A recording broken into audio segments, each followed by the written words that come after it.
কোনো মায়ের মুখ খালি না হতে হয়।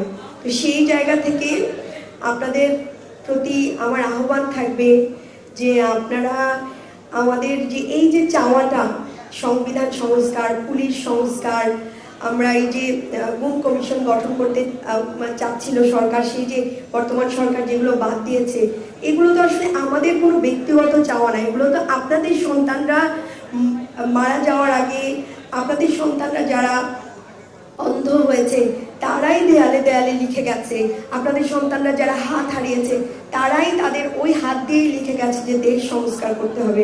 তো এই দেশ সংস্কারের এই জার্নিতে আপনারা আমাদের পাশে থাকবেন এবং আমাদের ভুল ত্রুটি থাকবে।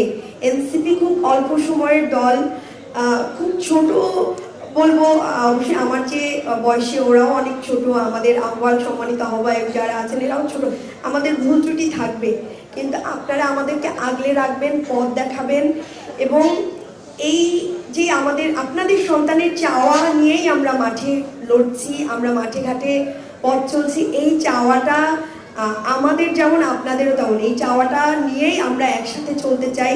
আপনারা সবাই ভালো থাকবেন, দোয়া করবেন, আপনাদের সাথে আমার আবারও দেখা হবে।